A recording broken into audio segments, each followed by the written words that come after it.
Welcome back, everyone, to Lesser Known Operators. I'm your host, as always, Nicholas Allen, and my guest today is Big John Mclaughlin from the 1st Special Forces Group. Big John and I were, well, he was in Alpha Company, I was in Charlie Company, and we got out about a couple years apart, but we've remained friends since. And, this is kind of one of the reasons that I started the show is an SF guy can just come on the show and talk to another SF guy about Special Forces stuff. And you guys get to listen. So I hope you guys enjoyed this episode as much as I did getting to talk with a friend of mine about whatever. As always, today's episode is brought to you by the Precision Wellness Group and Dr. Taylor Bosley.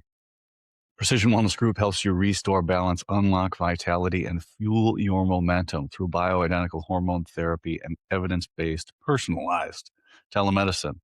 Dr. Taylor Bosley is a board-certified physician, a U.S. Army veteran, and a former Green Beret. He knows where you've been, where you want to go, and how to get you there. And he's an actual doctor.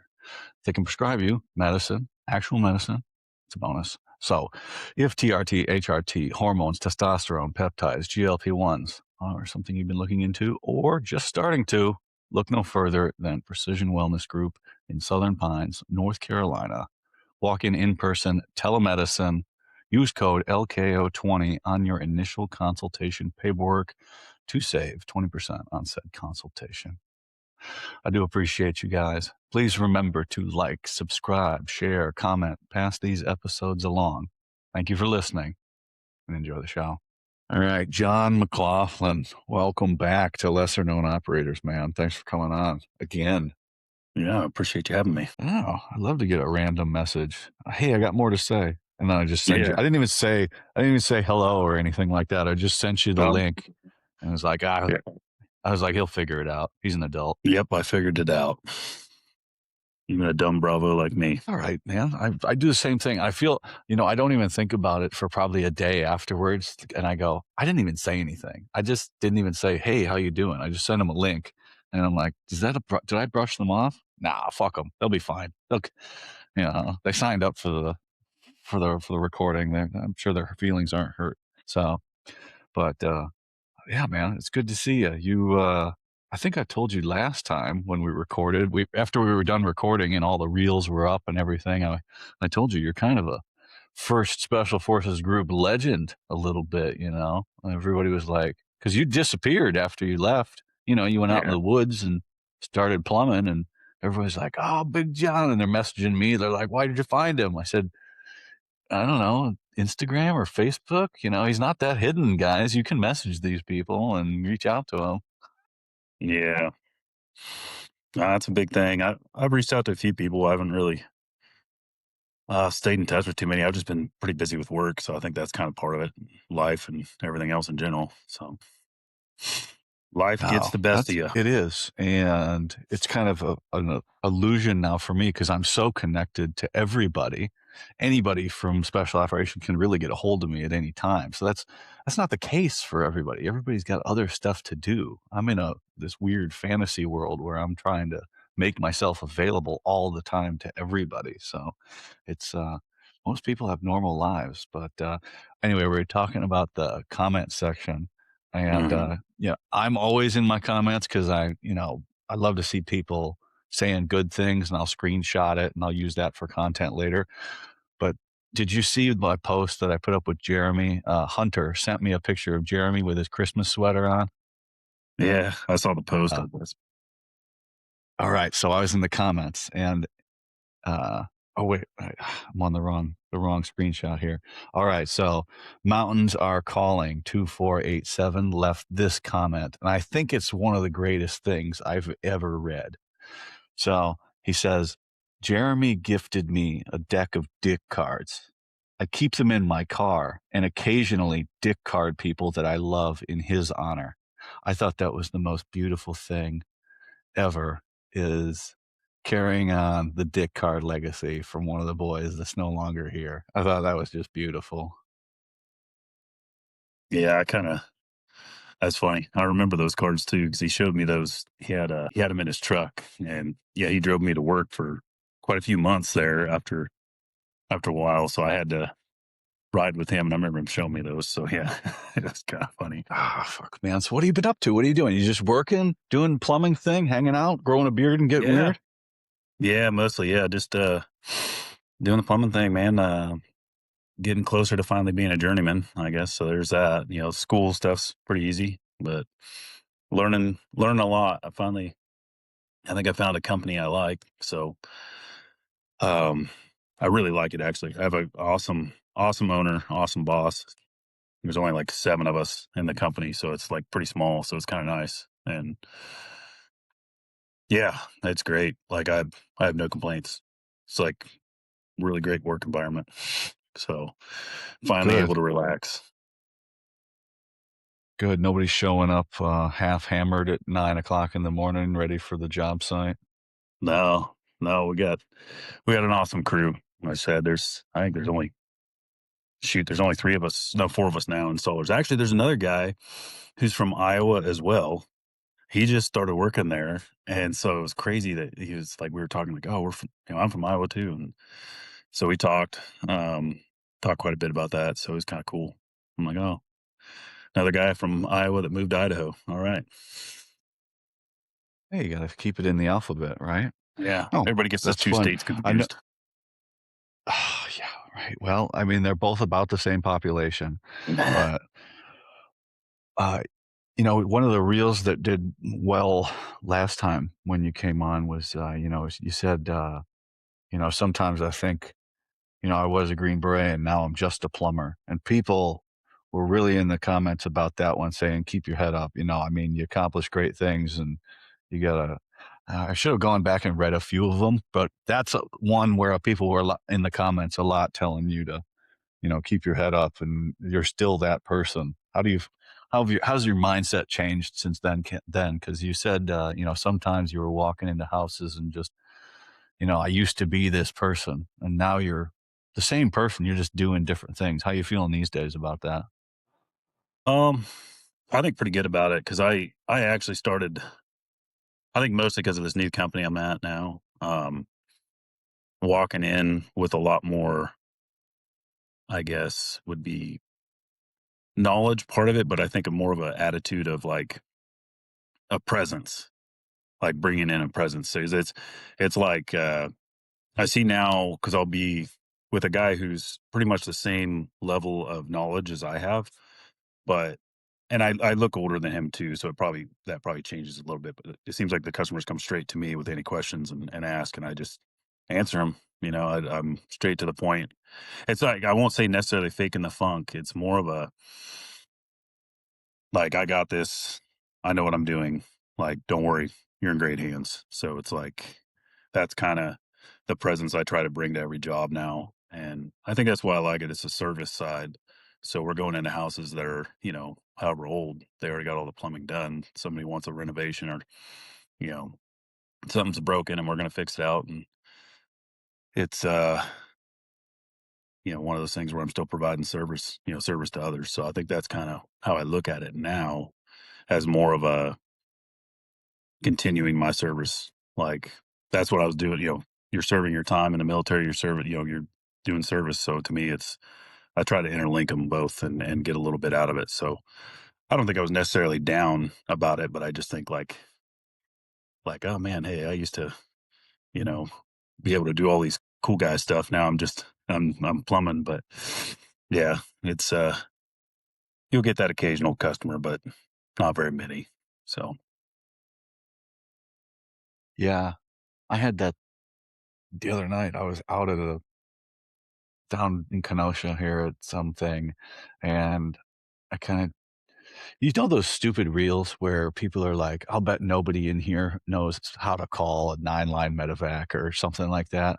yeah, And I'm out and I could just feel my face. I was like, I bet I look like Kanye right now of like, I don't need to be here with these people. I just looked around and I went, God, I used to run around in the woods, do small infantry tactics and have fun with my buddies and I'm here and it's cold and I don't want to be here and I want to be around my friends. I was like, I just want to be around the boys again. This sucks. I want to go home. And I just was like, but if you have a good work environment and you're more comfortable at what you're doing, that helps too, as well. Yeah.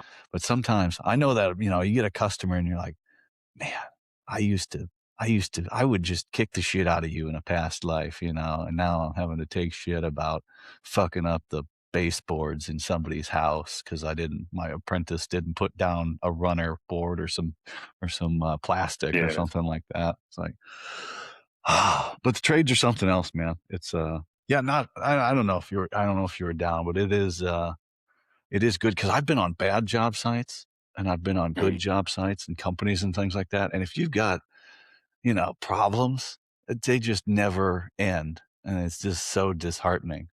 And to have a good crew of guys is a lot better as well. So yeah, Yeah. that's good, man. So how like and we're what are we, 9 months, I think was the last time we recorded or something like that, somewhere around there. I believe so, yeah. It's been Yeah. about that. Yeah. What do they still have you on a program of treatment for either therapy or getting your head looked at, regularly? Or what's Yeah, it looking like for healthcare for you? just every year I go in for, kind of the brain checkup, I guess is what it would be. Um, and they don't do a whole lot here. It's more just making sure like, hey, all the vestibular stuff's still good. There's no changes or anything like that. That's like the biggest thing they're always looking at. But I think I've gotten a lot better. I mean, I think right about the time we talked, like I started doing some HRT. So I got on testosterone and my levels were like super low. And since then, like, yeah, now that I'm on testosterone, it's like way better. Like I'm feeling way better. My head's in a lot better place than it was. That's for sure. Not near as cloudy as I used to be, but um, that's been good. And I've lost a lot of weight. Like I think when we were talking, I bet I was up to like 270 right around then, and now I'm down to 228. So that's helped a lot. Hell yeah. Lost a lot of weight, feel a lot better. Um, yeah, it's been nice. So, but as far as treatment goes, just I think I go in for a checkup like every 6 months or so with my main doc, just kind of go through stuff, talk, and figure out if I need anything. So, um, and I've actually recently I've started going back to actually talking to a psych. So more or less just to kind of to have someone to talk to, but just bounce off. Like it's kind of the way I had it before, where it was someone I could that's a professional. I think at studying the brain or studying how people are and how they work. So it's like, hey, am I thinking about this the right way? Like how I should react or is that justified or not justified? And it's actually kind of really helped me a lot actually, and that's kind of more of recent I've done that. Um, So about once a week or once every couple weeks, I'll have a session. I write stuff down. I'm like, hey, did I think about this the right way? So yeah, that's what I've been doing as of recently. So Now, with, hormones, is that through the VA? You're getting that? no, it is not. I'm paying for that out of pocket. So I wasn't even Alright, gonna we'll talk try. after. I Really, you didn't even wanna try through the VA? Because I mean, if you're below their level, they don't but then, yeah, you know, nothing against the VA, but the VA fucking blows most of the time. I think what it was for me was I was gonna try and I've always heard that like once they get you to whatever threshold, hey, you're good. And then they stop giving it to you and then you just go back down again. So for me, it's just like, no, I'm not going to deal with that. I'm going to go to someone that, that actually kind of knows what they're doing, talking to the actual guy I went to, or one of the providers at the place I go to. He was I think he was in the Marines or Army. I can't remember now, but he's missing both of his legs. So he's a PA. And so he, it was kinda nice to have someone that's like, "Yeah, hey, man, here's all the stuff you can check out." Like, and he gave me a whole bunch of Yeah. information for veterans out here in Idaho that I had no clue about, but, um, it was nice to go to him and actually have someone that's like, "Yeah, this is what I do. Here's how I like why I like this or that. You can try it this way, that way." Different. Either do injections or the cream or whatever that pellet, the insertion thing too. Yeah, they do So the pellets now, yeah. So, no, it's I just good. do Shameless inject. plug for lesser known operators is we only have one sponsor, and that's Precision Wellness Group, the Green Beret owned Yeah, business in Southern Pines, North Carolina. But I was talking to Taylor the other day, who owns Precision Wellness Group, and I said the official position for all supplements and all medical procedures of lesser known operators is don't take advice from me and don't take advice to any of these influencers that you see on the internet. yep, Talk to your fucking doctor. Go talk to a doctor and see what they have to say, because there's no recourse for me or any of these other people that you follow. But a doctor, at least, if they fuck you up, you can go after them. So that's what I tell yeah, people. That's good, man. It's amazing the difference that it'll make when you're feeling like, a young man again, and your mind clears up and the decisions that you can make. And then you're like, man, I felt like this when I was a kid again. I feel great. And now we can take care of other things. But, it's it's pretty good to feel good again and to be on the right track. Are you back working out in the gym? I kind of have like a home gym here, so every once in a while, yeah, I'll be on that. I'm not like super.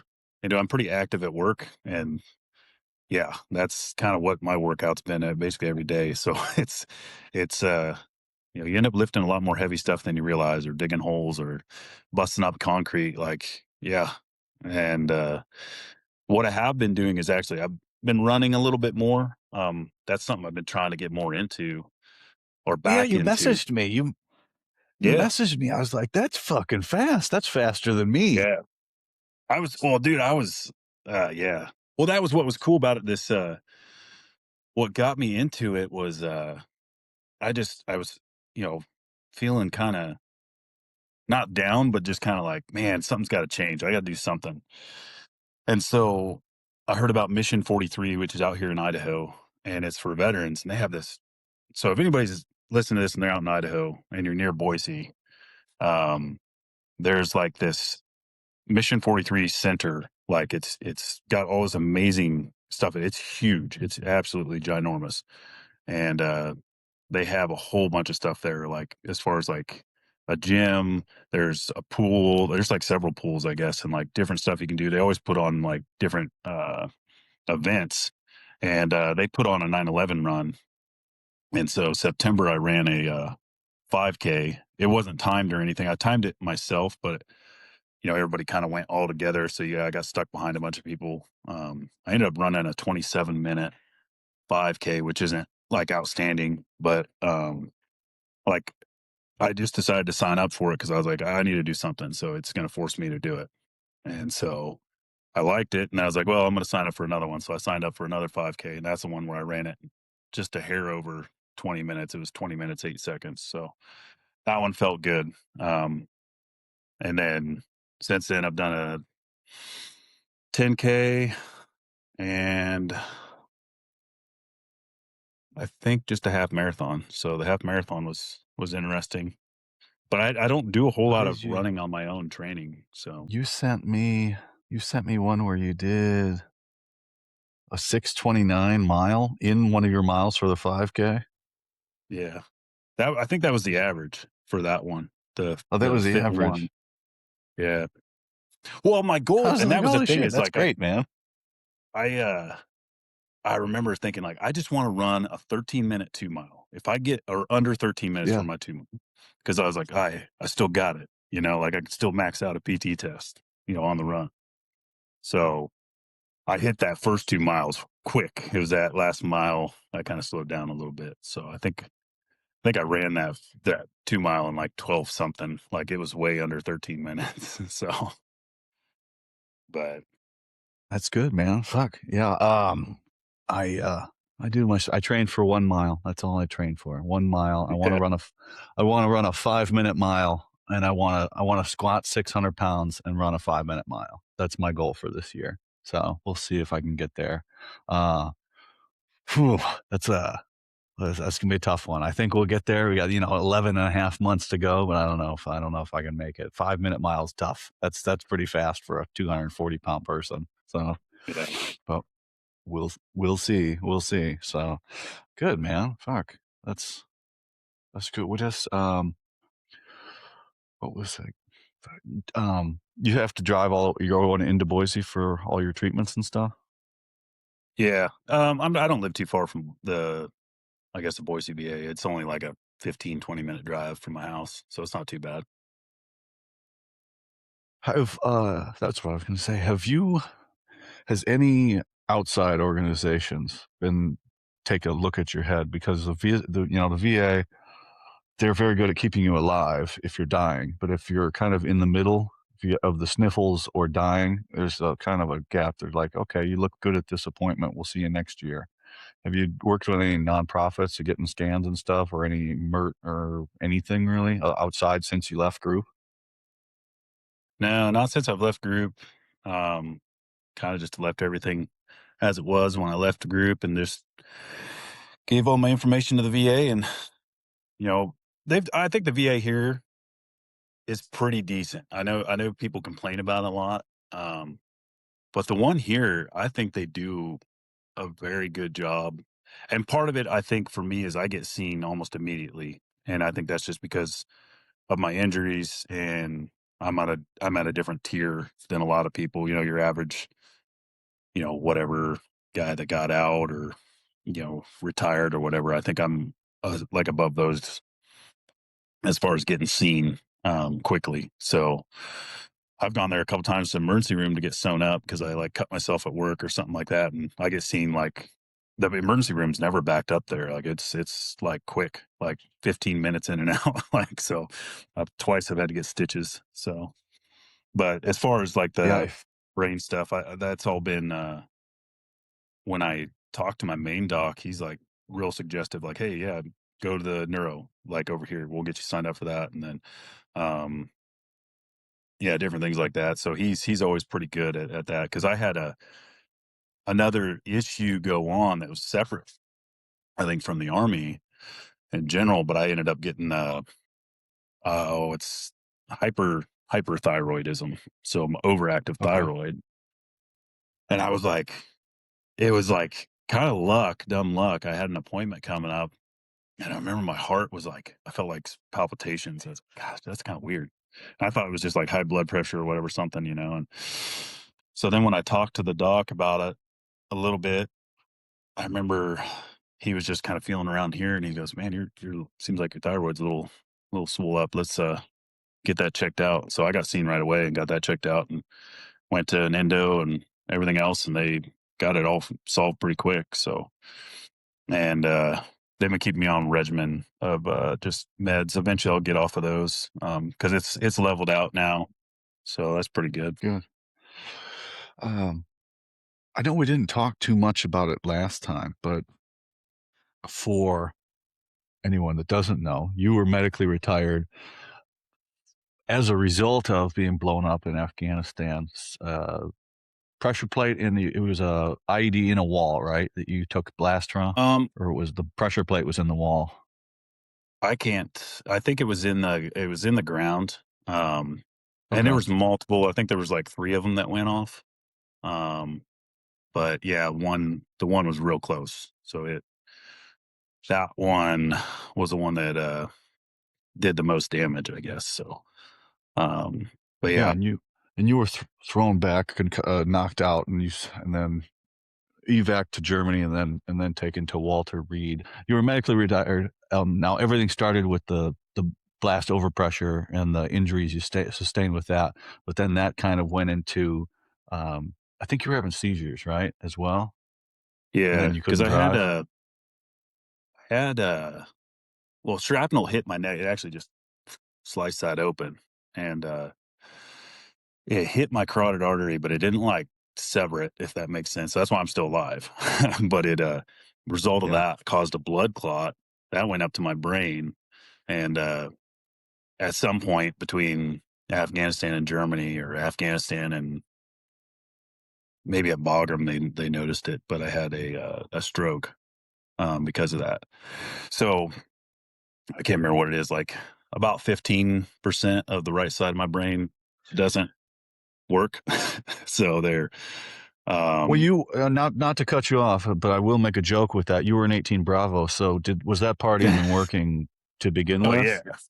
yeah. No, I don't know.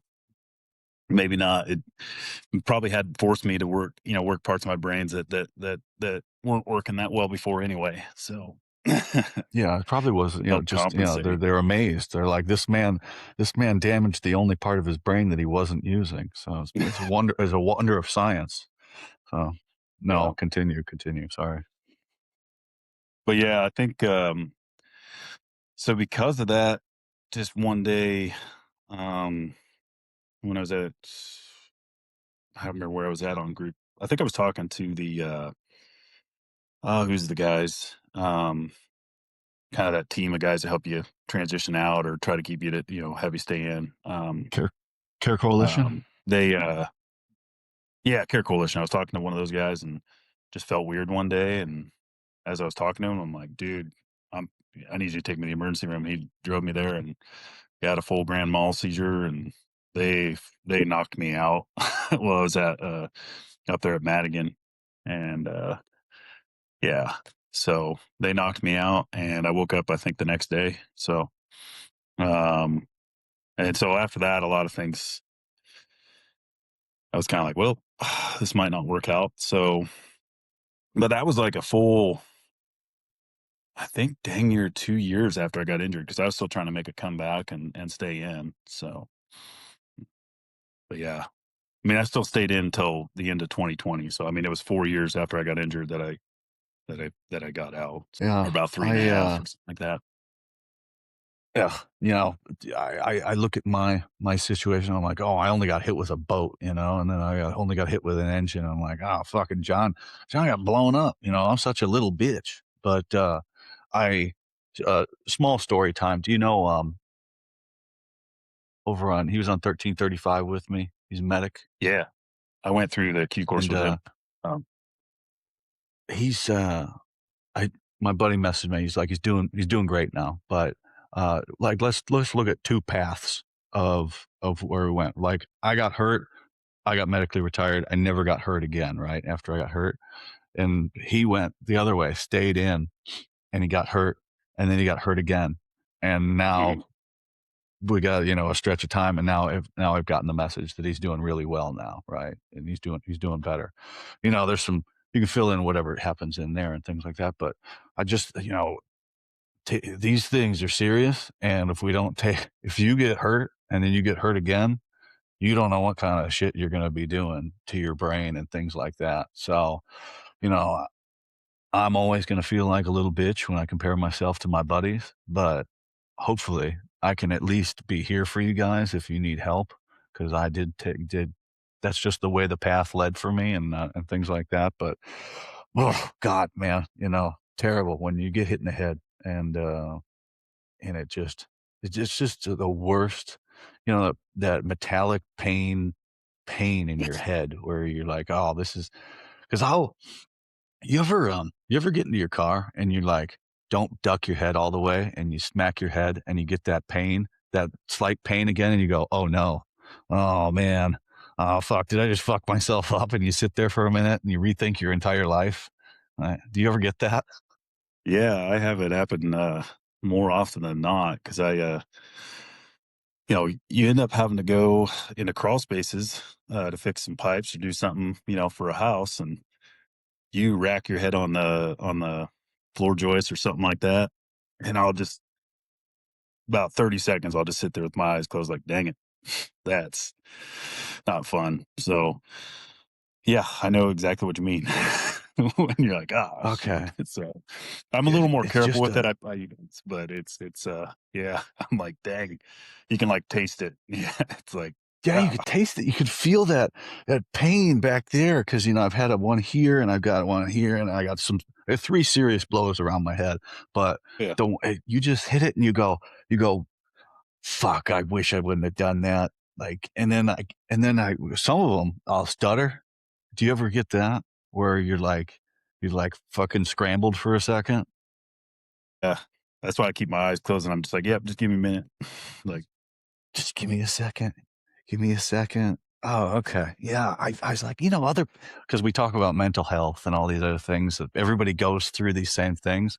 And I just think, man, does everybody go through these same things that I've never brought up to anybody with their head injuries? Cause that taste, because you're not tasting anything, but when you hit your head, you're like, oh, fuck, it's over. This is it. They call the fucking coroner. I'm going that's down. the final blow. And it was just like No, I bumped my head on something soft.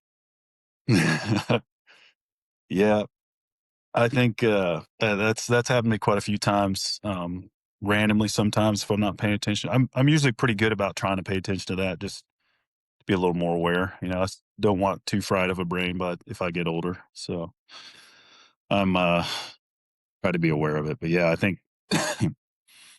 to add to your kinda mental health thing there with talking about that stuff, like,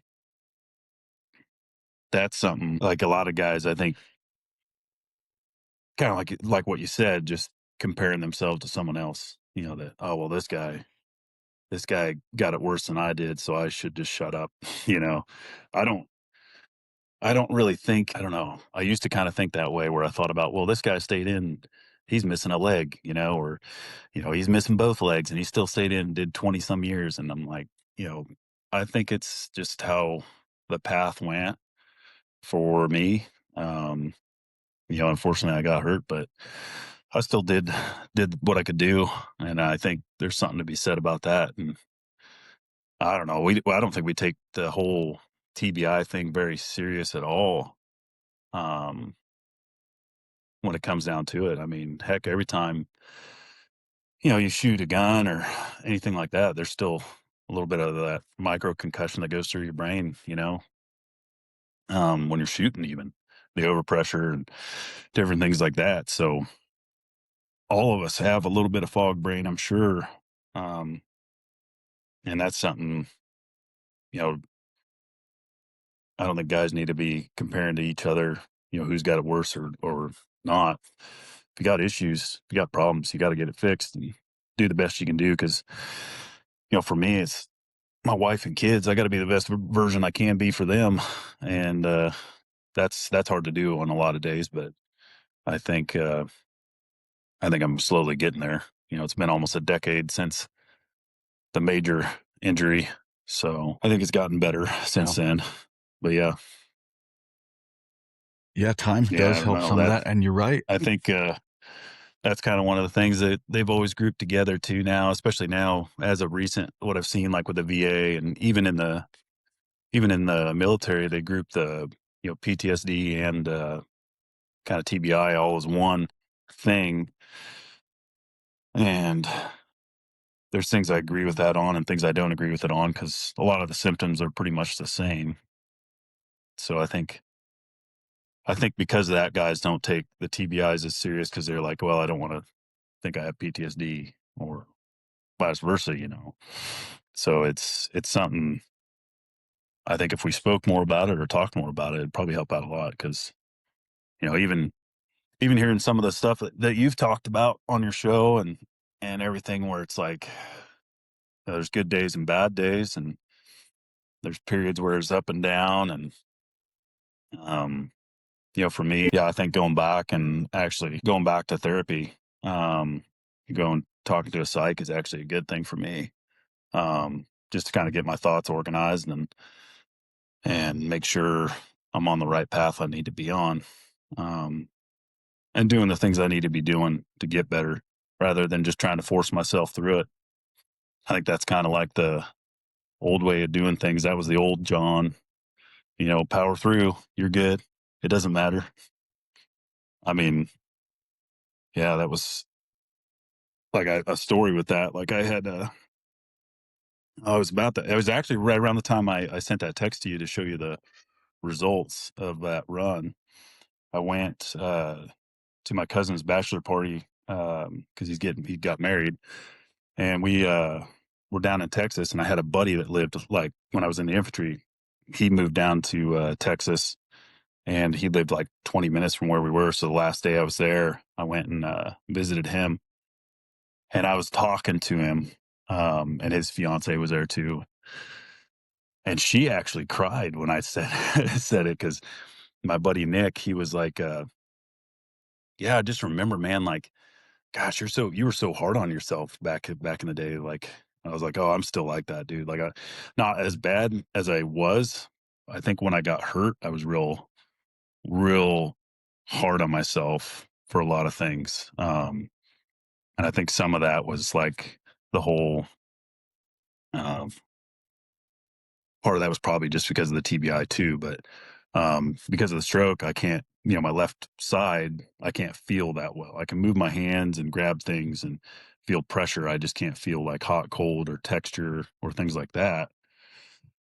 And I remember at the beginning when I finally figured that out, when they figured out like, hey, yeah, that part of your brain's dead. You can't get it to work again. Um, I would try to carry things in my left hand on purpose to try and train my brain, and every time I'd drop something, drop my keys or just drop something, I would just inside my head just I was so hard on myself. I was like, "God, you piece of shit. I can't believe you would drop that. You dumb. Like, you're such a horrible, like, I can't believe." Like, the things I would say to myself, I would never ever in my life say to someone else. And, I think that was just my way of trying to push myself to get better, but I don't think it actually really helped me. And I think that's where that whole mental health thing comes in, where you got to start getting that stuff in check and make sure you're doing all right. I think it took me quite a while, quite a few years to finally figure that out. But yeah, I remember talking to him about that, and then I said that out loud, and his fiance heard it, and she actually started crying, and she was like, "Wow, I can't." She was like, "That was pretty." So she's like, "That's pretty crazy. That's real. That's how so real. I can't believe, someone would say that to themselves over that, like, not give themselves that much grace." So that's something I've been trying to work on. Um, giving myself a little bit of grace. Like, hey, dude, you got pretty messed up. So it's okay. It's not the end of the world if you dropped your keys. So It's, uh, it's tough because, the reason we got to where we got to is by being hard on ourselves, um, and staying where we were, being hard on yourselves, and then having a good reputation for with your friends and your relationships, being hard on yourself as well, trying to maintain a standard or keep up with your proficiency and everything like that, and your knowledge and knowing your job and all these other things that go along with it. all right. Thought I had the Um, door shut there. I guess not. you're good. No, but we are very hard on ourselves. As you were saying that, I was thinking to myself, yeah, I don't know if am I being hard on myself? No, I'm being pretty good. And then I was like, of course I'm fucking hard on myself. I'm working on lesser known operators all of the hours I'm awake to try and still be to live up to who I could have been in uniform, because I could have been, I talked with guys the other night. I'd be like, I'd be taking a team right now, or I'd be maybe looking at sergeant major right now. And I'm like, if that was the path I was on in uniform, I need to be on that path here in civilian life. So I need to be doing everything I can be doing to at least do that or better in the civilian clothes, because I'm a lot comfier now. I get to wear whatever the fuck I want. So now how do I keep that going where that supports me? So of course I'm fucking hard on myself because I don't want to listen to anybody ever again. And I want to help you guys and support, because when I got hurt, I went to the B team and all I could do was support the teams and the companies in my role. That's all I was ever going to do again. Right. And so now I'm out and I'm like, what can Nick do? Well, I can do health and fitness. I can be stronger and faster than everybody, or at least try, and I can support. So I'm like, well, fuck, it's the same thing with me. It just looks different because I'm building something on social media that's like fake and real all at the same time. But we all do it. We all do it to be good, because that's how we got to where we were. We were very hard on ourselves. I don't think you can just switch that off, but you do have to take time to go, hey, man, it's not the same situation anymore. You can at least be proud of your accomplishments, and I think that's one of the reasons that you reached out to me. You said, I got it written down here, is the whole quiet professional, I think, is the worst thing to happen to special forces ever, Yeah. because it has so many interpretations based on everybody's opinion of what we should do. Now, if you are an operator, an actual operator, you should be silent. But I'm not a fucking operator. And I don't even I haven't even had anybody on my show that's an operator. And they don't talk about it publicly really, unless they get a pass, some of those guys. But quiet professionals, I think it should just be professional. There's no, because it shouldn't just be quiet, because it's not going to do us any good going into the modern era where everything is publicized, especially recruiting. But I'm sure you Yeah. got some more on it, since you wanted to talk about it. A little bit. Yeah. I think, well, like we were just saying there, right? Like figuring out like the old ways aren't working like it was, right? Like being hard on myself, it's not making me any better. There's certain things that may help, light encouragement, if you will, I guess would be the best way to put it. Like, come on, lift this, you pussy, come on, like that kind of stuff. But I think it's that quiet professional thing. I remember I took that very damn serious when I was in. And that was what I remember. I mean, the reason I even texted because I was like, man, like like we have this skylight calendar on our counter with all these pictures of like stuff. I got all my kids. All the kids are in it. Me and my wife are in it, and everything. And I thought, man, it'd be kind of cool to have some pictures from the military in it. So I'm like thinking, like, dude, I don't. I have like six. I'm not even joking. Maybe 6 to 8 pictures of uh, when I was a Green Beret. That was it. Like I didn't take pictures. I didn't want to take pictures because I took that quiet professional thing so serious that I was like, nope, you can't even take pictures. Like, but now I'm like, dang, I wish I would have. Like, even if it's just for me to go reflect on, because I got a bunch when I was in the infantry. And, oh my gosh, I'll look at those every so often. I'll take a screenshot of them or something like that, and I'll send them to my buddies and be like, oh man, you remember that? And I don't know.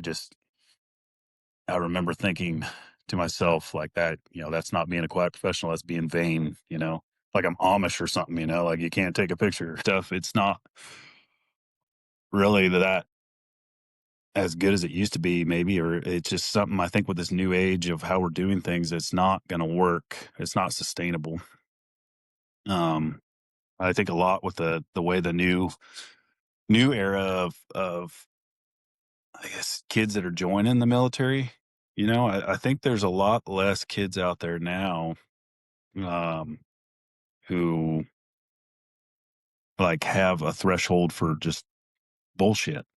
Is the best way I can put it. Like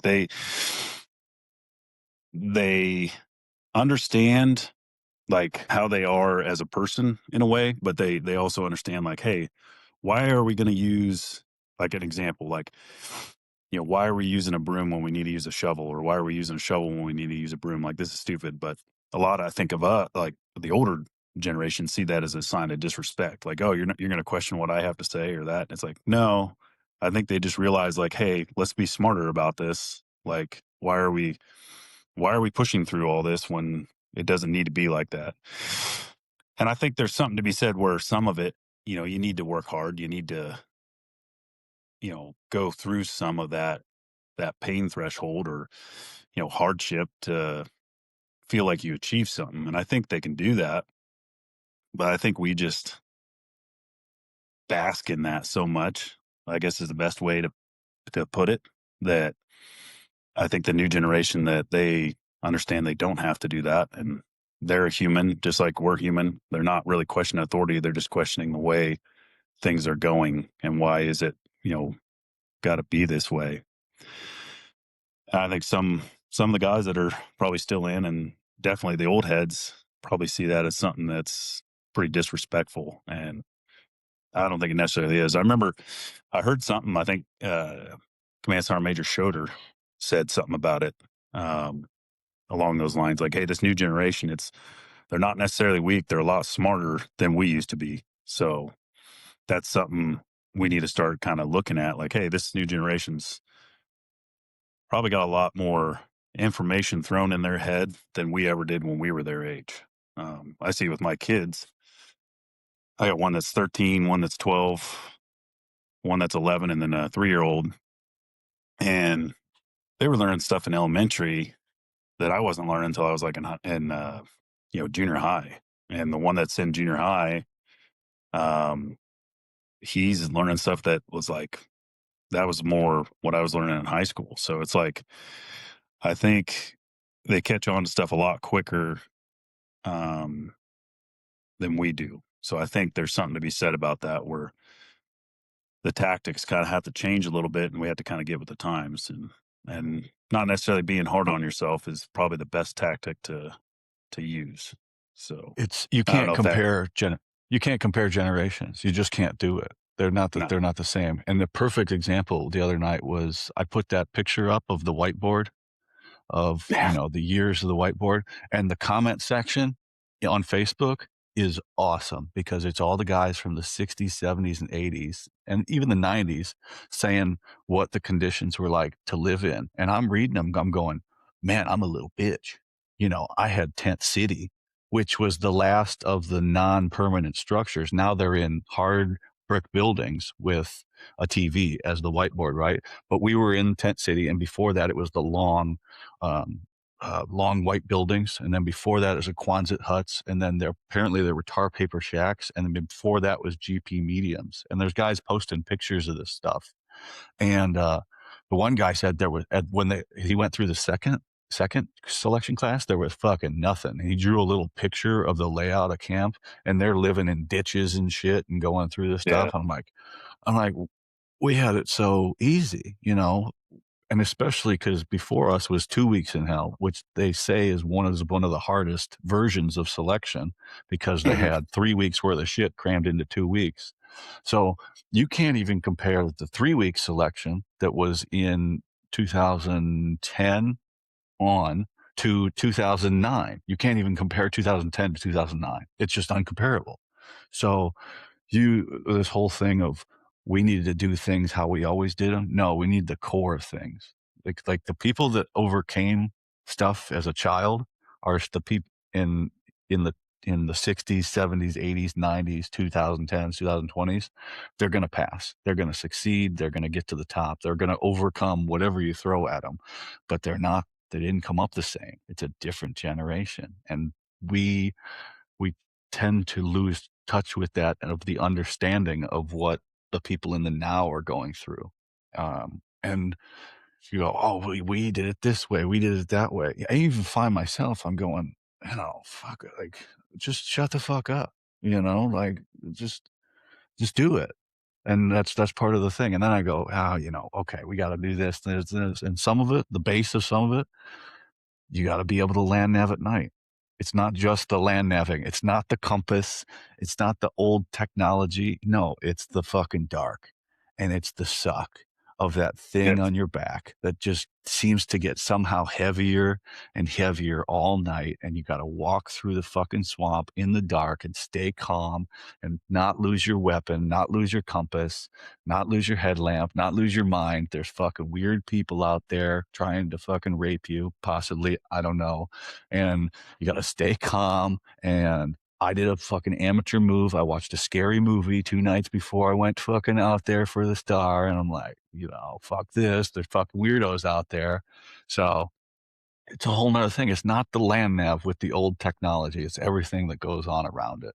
And some of the things have to stay, and some of them they're going to change. And if we fail to adapt, as we're seeing, Ranger Battalion's going to out recruit us, Civil Affairs, Psychological Operations, Navy SEALs, Air Force Special Operations Command, everybody, Mhm. MARSOC, everybody's going to out recruit us.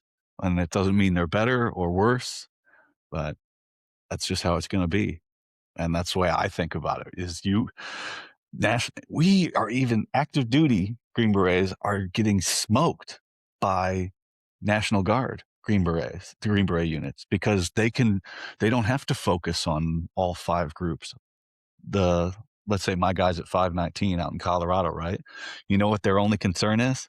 519, keeping 519 and their 6 companies alive. We need more people to come here, and they can pull from active duty. They can pull from any other branch. They can get guys to come back in that are veterans, or Mhm. hey, you're a civilian. You want to go through a X-ray program? Come on out. We'll try you out, and then we'll push you through, or we'll put you out to selection, see how you do, and things like that. And it's a little more ambiguous. They can make it look like the greatest place in the world to be. I help a little bit with that for 519 because Yeah. they brought me back into the fold, man. They saw the team sergeant and the sergeant major. They saw some of my stuff and they invited me out. And that's a big favor for me when I'm starting out. It's like, oh, you guys like my stuff? I'll fucking do anything for those guys that they asked me to do because they brought me back into the company and they brought me back into the team room. And they're like, you're one of the team. You're a member of the team again. I'll fucking go to do anything for those guys. So DeLucia did it at first group. He brought me back out there. So I Yeah. was pretty happy That was about pretty that cool. too. That was pretty awesome. I saw that. That was cool. That was cool, man. But it's things aren't gonna work how they used to. And I No. don't know what the solution is going forward, but the it's it's we're the ones in charge. Our year group, our peers are the ones taking teams and gonna be sergeant majors next. But things are gonna be different. And here's one that I talked to of a guy I graduated with. I said, in 19, special forces changed into what it is now. In 2019, special forces went to where we're at now. And that was and I don't know, I can't pinpoint it. I can't tell you officially what it was, but everybody tells me that when I left, special forces got weird. It got weird at group and things started changing. And I don't know what that is, whether that's a command thing or a policy thing, but that's what everybody kind of settles on. Yeah, I don't know. Like, it could be, it could be a policy thing. It could be a number of things.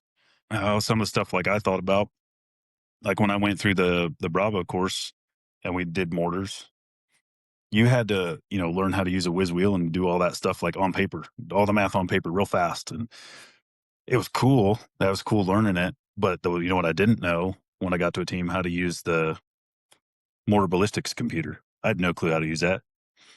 First time I saw one was when I got to a team. So now I'm asking a 11 Charlie, like, hey man, how do you work this thing? And like they're showing me, which I was grateful to learn. But at the same time, now I think it was like a couple classes after I went, they just switched over to the computer doing it, which that kind of to me makes sense. I'm sure they learned a little bit, maybe like 1 week probably on how to do it on paper, just because you're gonna have to show your partner force that maybe or something like that. But heck, there's I don't know, I'm sure there's countries out there that they don't have any of that stuff, and it's easier for them to just put like an iPad and use the, whatever that compass thing that's on an iPad or a iPhone or a phone and just put it against the mortar and it tells you the degrees it's at. They're converting all these numbers over to stuff. So I mean there's stuff you gotta that's all relevant, I guess, if that makes sense, to how we are as GBs. So it's like, okay, yeah, I know how to do this on paper. I know how to use the computer, but do you know how to apply it to a real life situation? So I think that's why we get selected, and then I think that's why we pass the Q course. And I think everything evolves, but in general, that quality of person should stay kind of even the same. That's the theory behind it, I guess, in my opinion. So for what it's worth, I think for the most part, you're going to get a quality person. They should all get selected and then pass the course kind of all in the same general sense. Just technology and everything else has changed. So it's kind of get with the times, or everybody's going to go become a Navy SEAL or go to Ranger Battalion or, whatever. So, That's what I'm saying is attention is for my reels, pictures, content, everything. Instagram gives you 3 seconds. You need to get them to pause for 3 seconds and then you got them, right? And then Instagram will push your stuff. Well, in my mind, like when I'm watching somebody that's younger than me, like significantly younger than me, and they're on Instagram, they are going like this I mean, that's not even a third of a second, and they're flipping through. So they're getting faster at seeing, like their hand-eye coordination is really high. So you've got a fucking quarter of a second to make somebody stop and look at what you're doing, and then hold them till 3 seconds, and then Instagram will push your shit, right? I don't know about you, but everybody I know, adults, children, teenagers, gets all of their information through their fucking phone. And Oh yeah. if we're not putting this symbol out there, just I posted one about the fucking Marine Raiders thing at an airport. I went, "Where's the fucking Special Forces logo?" Like, why don't we have shit like this up? You never, but that's just a simple ad. It costs money, but I don't know. Anyway, whatever. Some of that, all that stuff, when we start talking about the active duty problems, until I get a job actually making content for the military, I can go, well, I'm retired. So let me worry about the retiree population. But so we, as retired Green Berets, right, I don't want to say infatuated, but we're just keep being drawn towards looking back towards the regiment, towards special forces. What's going on? Like, what are they doing? How are they going to adapt? And what's the issues? It's like this, and we keep checking on it, right? Because it's such a big part of our lives. Why is it so important for you in your mind how regiment is doing? Well, I think, it's something we were a part of. And so you don't want to see it go away, and you don't want to see it, become less than what it was when you were in, because it still holds significance to me. It's still important to me, the symbol. Um, I even get emotional about it, like just thinking about the guys that were in Vietnam and seeing like Roy Benavidez' speech or something like that, like that type of stuff where I'm like, man, like that's so cool. That's so awesome that I was even just like a tiny bit of what they were. So I think kind of how I want to say it, I guess, if the technology's there, I think we need to use it, to keep the regiment alive, to keep, the right people, the right quality of person, go through and get selected and go through the Q course and make it through and become a Green Beret. So that way they can keep it alive. And like I said, the technology's there. We have combat cameramen. Well, I'll tell you, when I was on the team, we never ever took them out to the field to kind of record some stuff, maybe put something out there. Um, we just, you know, went and did our thing. That's that whole quiet professional thing. I think we're kind of like drawn away from that for the most part. There's a big difference between some of the guys that, you know, embellish their stuff versus just the normal. And I think one of the cool things that I saw, I think 10th Group put it out, and it's on YouTube. It's called like the why or the how. I can't remember, or the reason. Um, but it's just a short, like 3-minute video of them just kind of do some training, and then there's like a voiceover on it and a song, and it is so cool. Like even talking about it, I'm like, dang, that's pretty cool. But it just kind of, it doesn't really show anything crazy. It doesn't show them doing anything absolutely insane. I mean, it's out you know at 10th Group, so they get, it's in the snow, so the guys are driving some snowmobiles, and that's kind of cool. And they're doing, probably some mountain ops and things like that. So it's kind of cool. But like the voiceover says why they became a Green Beret, and so I think that type of stuff we need to start pushing out. I think that's what needs to happen in order to keep the quality alive. Because you could probably have less people if you have quality people. If you have the quality there, that can make up for the numbers somewhat. Not everything, but I think that's something. There's something to be said about that, to make sure that we're bringing in the quality guys, or that the quality guys want to actually be part of this. So how we look and how we're doing, even after we retire, and the message we're sending is just as important, I think, because that's, somebody that's going to be there for the guys that I was with. Some of those guys are team sergeants now, and so I want them to have some good guys under them.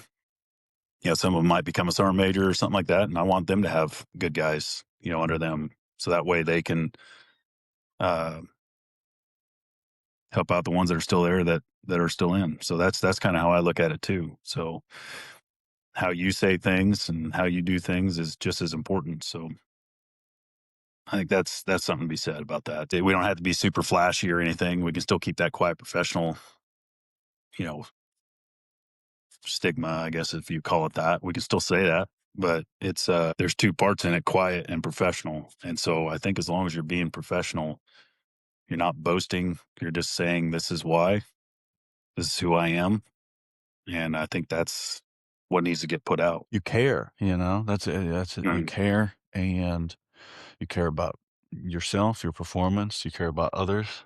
Remember the cadre at selection? Just quiet and aloof. You yeah. ask them a question, they answer it. Sunglasses. They look squared away, pretty much. Except the ACUs didn't really do weren't flattering for anybody, but they look a little bit better now. But yeah, look the part, know the part, act the part, and if you don't, always look cool, right? This is an interesting thing. We're all just, and it doesn't like we've only been out for a couple minutes. Our buddies are still at group. Like there's one guy, the guy I got hurt with. He just took a team. He's a team sergeant now, and Mhm. we got to group the same day. I got hurt a little bit a little worse, and I'm out, and he took a team, and I don't want to see, but there's guys in on the pages, the other groups and everything, 20, 30, 40. They've been out for 50 years, and it's like Yeah. still, giving it all. Here's what we did. I mean, I love it to hear some of the information about how things were in the past as well, but to have that perspective, and that's another thing of going like, maybe I didn't have it as hard as some people. Maybe I had it easier than some people, but to just have more awareness of, as you said, I got to wear the same beret that some of these other people that are mythical creatures got to wear. I got to stand in formation with some of these people that are actual heroes and saved people's lives in combat. And I got to meet some of these folks and hear their stories. I got to wear a green beret as well. That's a fucking cool thing, to me.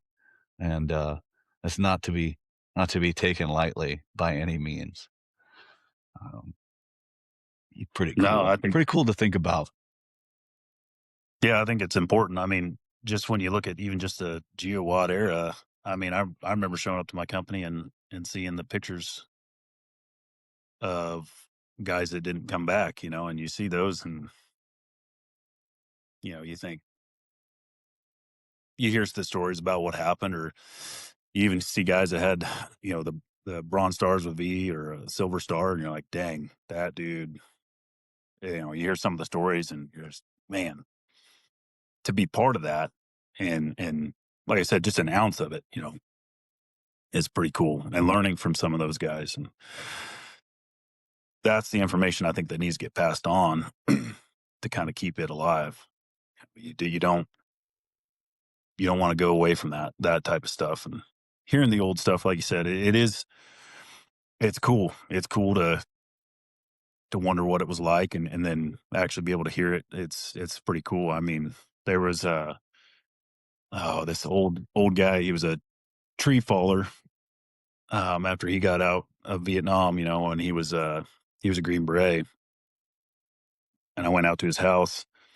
I was with another guy, and we went out there, and it was out in Washington. And he's like, secluded house, not very, you don't know it's there, and it's just him and his wife. And I remember looking at his fireplace mantle, and he had like, I think like the Bronze Star, Silver Star, and there was oak leaf clusters in them. And I'm like, and then V devices, and I just was staring at those, and then he just kind of looks at me and goes, "Oh hell, it back then it." If you just went on a mission and you brought back your guys, they just gave those to you. And I just was like, bullshit. Like, no way, dude. Like, that's no.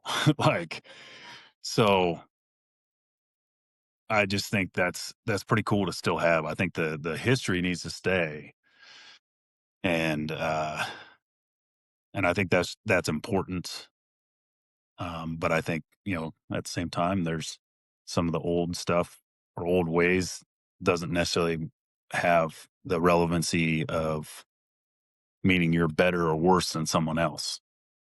And so I think being able to change that would be beneficial. I think being a little bit more out there, being a little bit more open, like you said, we got the whole social media thing now where I think that's probably going to be our best recruiting tool because there's kids that are just doom scrolling and maybe they will stop on something and see something.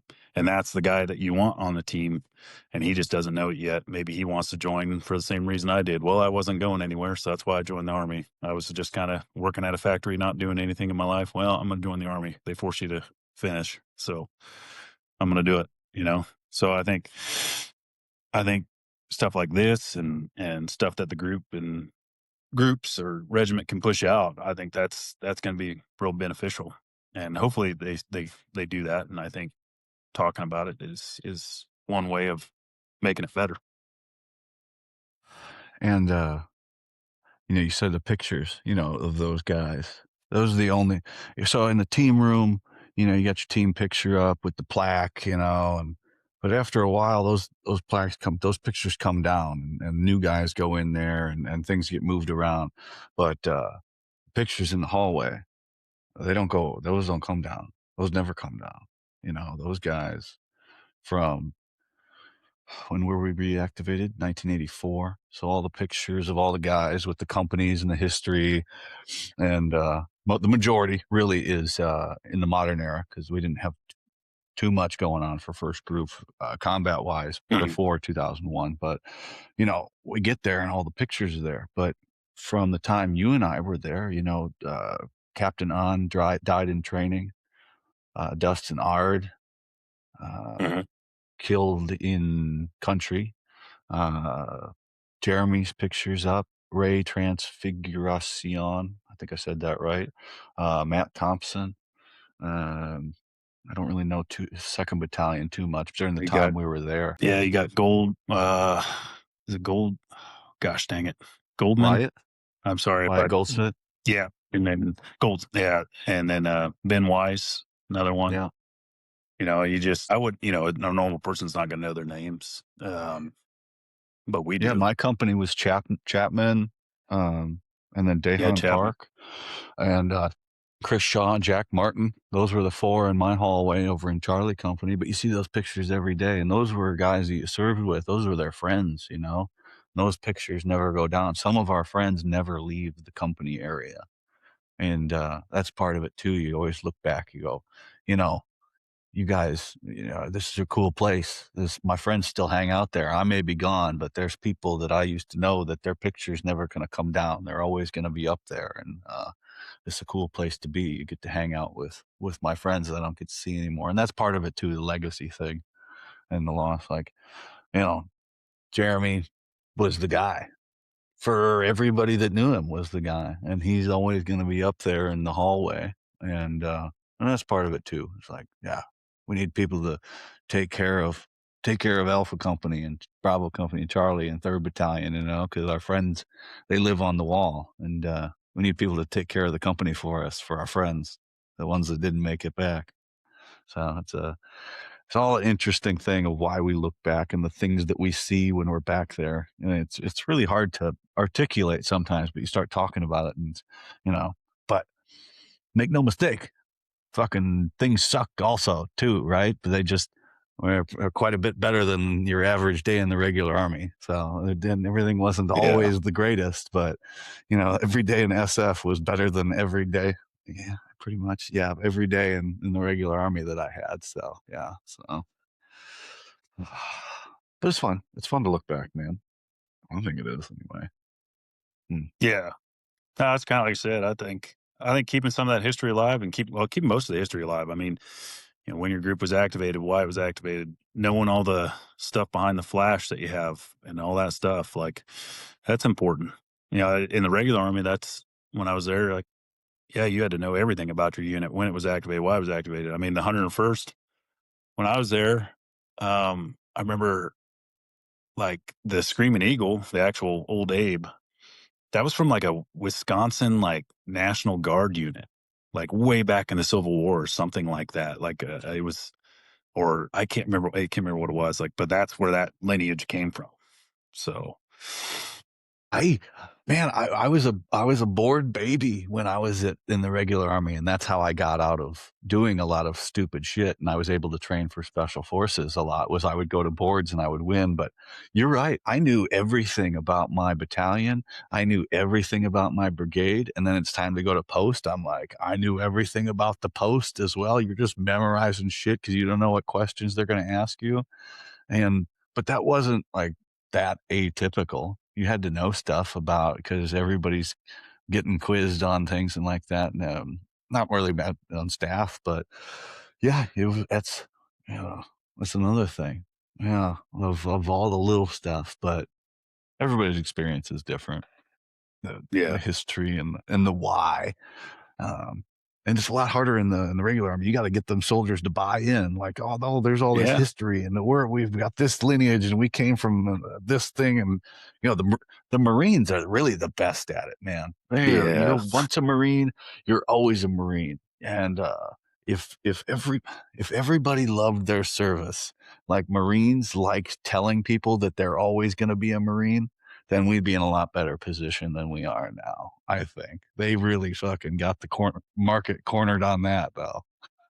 yeah, yeah. I don't know. That's and not to beat a dead horse, but even if you go back to where how things were done, you do things the hard way or something like that. It's you kind of look at it as like, well, I guess I don't know. It's kind of like if you look at it the hard way, like you're always doing stuff the hard way, it doesn't make it. uh I don't know, palatable is the right word, but it's more like you're always trying to do more and be more, so never settling.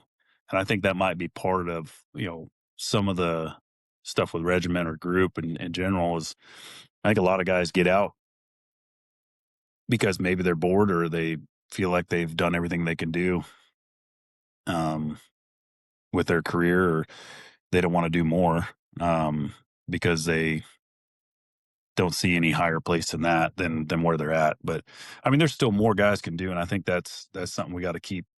Or not we, I guess the my opinion, regiment maybe needs to start endorsing is getting more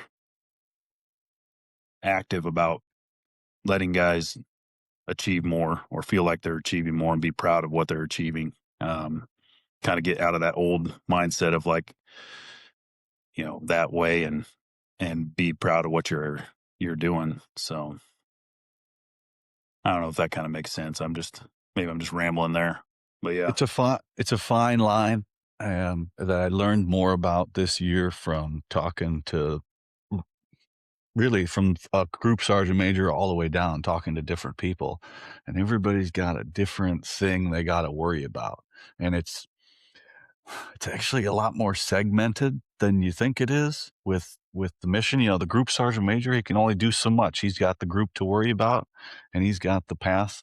And the battalion sergeant majors, they got their battalion, and they got a lot of shit to worry about as well. And if anybody causing problems, that takes a lot of attention away from other things. So at the end of the day, there's only so much time that you get to dedicate to these things, and it goes by like that.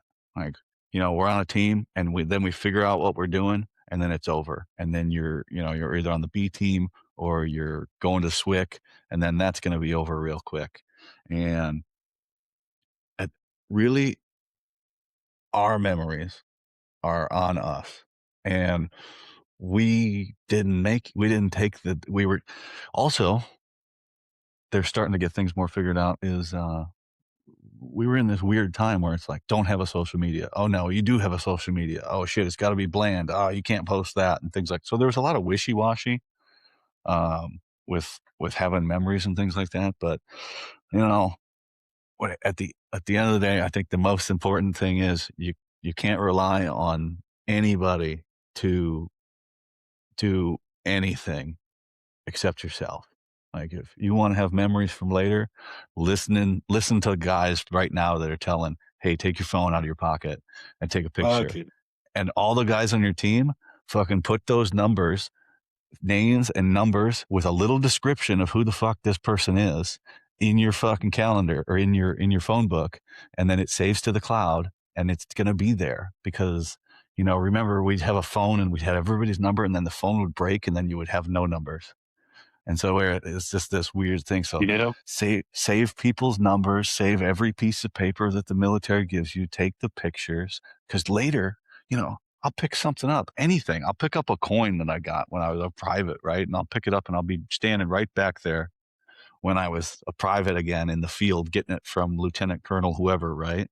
And it's like, I remember that. That was a cool moment. There's all of these things, they're little time machines, and it'll take you right back, and you can remember. Even these sheets of paper. I'm going through my records. I got this big box full of every sheet of paper that, that I got when I got my original 10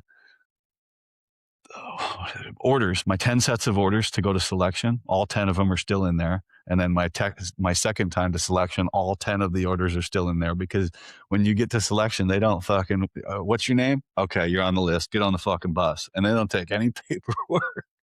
They didn't take Nope. anything. They didn't need any of that shit. They didn't even care. Oh, here's your roster number. Get on the fucking bus. So all those are in there. And, but all this stuff that we think is going to be inconsequential, and that doesn't just apply to the military. It applies to now. In the stuff that I'm doing with social media and things, I just take pictures of fucking everything now, of everything, because I can now splice stuff into pictures and make drawings and make art for social media and stuff to talk about. And so the more you have, the more you're going to be able to remember on down the road on the subjects. And I don't know. We just keep saying it, and maybe it's just for us to sympathize with one another that we didn't take any fucking pictures. But you know what gets me the Yeah. most? You know what gets me the most is I got a buddy. He's spent a bunch of years in prison. He got a bunch of felonies. Now he's turned his life around. He's men's coaching.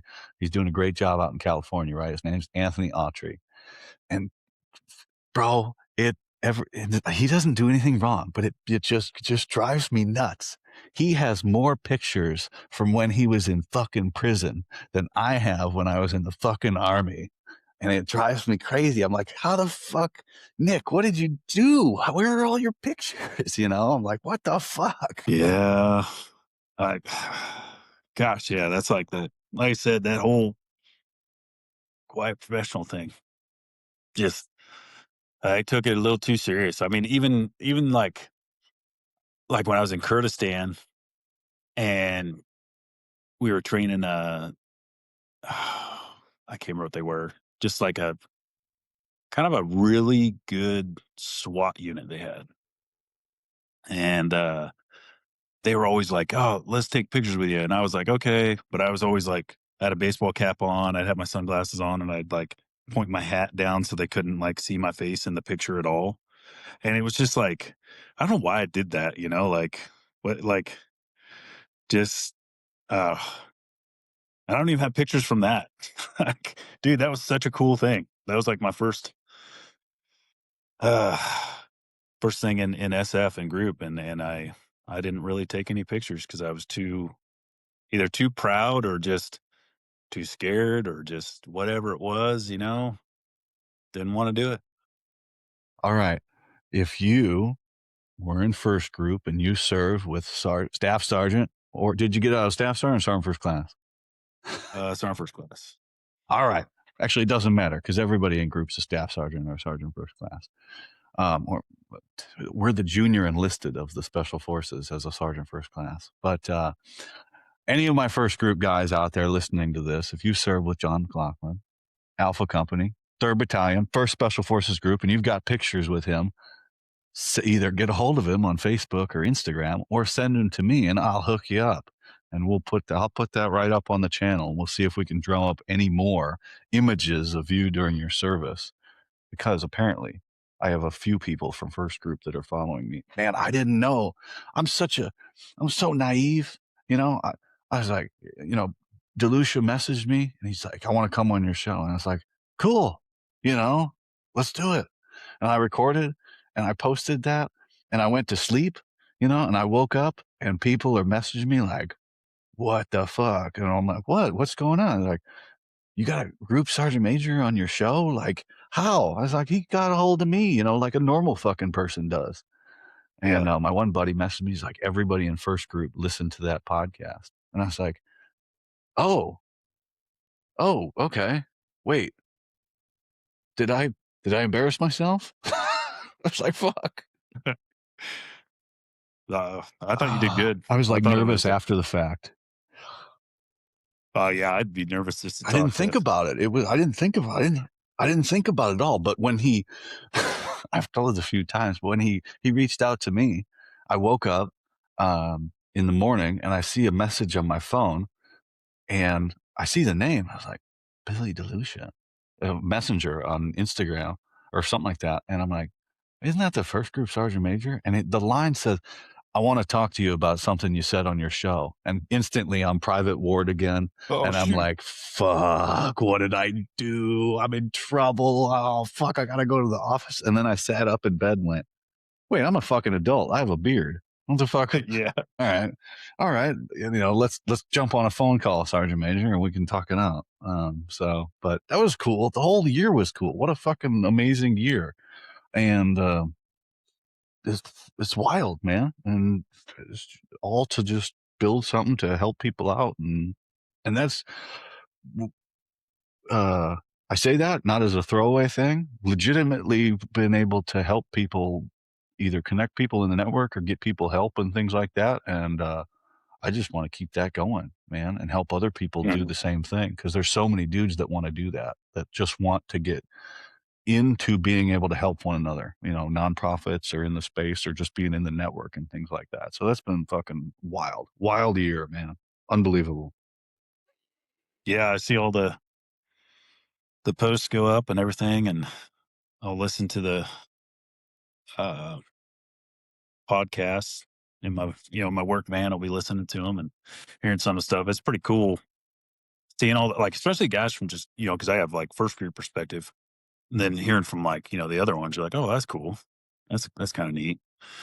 So I always like that, seeing the different perspectives, and even guys that, you know, not not not Green Berets, listen to some of that, oh, what's her name? The dang Ranger. Julianne or Jess? Julianne. Both of them actually, now I think about it. That was kinda interesting to hear both of their stuff too. I mean, yeah, that's, I had fun with Jess's husband's a third grouper, mm, and Julianne, she's down there at Sixth RTV. I love them; they're great. And yeah, it was funny, man. I went down there to Sixth, and I walk up. I'm in flip flops, shorts, and a t-shirt like I always am, and I got my fluffy French bulldog. And I park over at the aid station or whatever it was, and I start walking up, and I'm like on the edge. Am I too close to the students or not? And the sergeant yeah, major, he's kind of giving me one of these, and I'm like, oh oh, yeah. fuck, am I in? Another thing, am I in trouble? And he walks over and he's like, I love your dog, man. I was like, oh, thanks. Come on, yeah, say hello. But um, no, they were great. And I like hearing everybody as well. Everybody's different stories and perspectives and how we go through things. And we go back to the mental health thing. Oh man, everybody's got something going on, something rough, Mhm, and we are not alone in what we go through. And that was that was some that was some bummer stuff, last year. I mean, when Chad passed away, and yeah, just go, that was a tough one, um, as well. But just kind of trying to help bring to light, like, we're all struggling with something. Everybody's going through something that they don't tell anybody about. And one, give people a little grace, and two, have perspective to see things from their point of view. and Mhm. that's really what the show has helped me the most with is being able to see where people are coming from their experiences and their life growing up and the things that they've been through in their service and what it means to them. And it's I wish more people could do that. And that's what kind of another thing from talking to all these people is like there's a whole lot of great people doing great things, and we need to hear more about that, like doing great things in their community out there instead of all this negative shit that gets pushed. So if I Yeah. can just disregard that as much as possible and being focus on the good that we are doing and our community is doing, then hopefully that'll help as well. But it's a little difficult sometimes, anyway. Yeah. No, yeah, that negative stuff. Yeah, you just wish it would kind of stop sometimes. I mean, I don't know if it ever will. With the social media age, everybody has their opinion. Um, but yeah, like that. I think there's stuff that's getting better. I think being able to talk is a big thing. Having an outlet really is what it is, and then seeing other people going through whatever they're going through, and um, kind of put you a little bit of perspective. Like, hey, I'm not the only one that's feeling the way I'm feeling. There's somebody else that's the same way, and not that that's great, but it's like, okay, like how are they dealing with it? Maybe I should take the same approach, or how what didn't work for them. Let me try something new.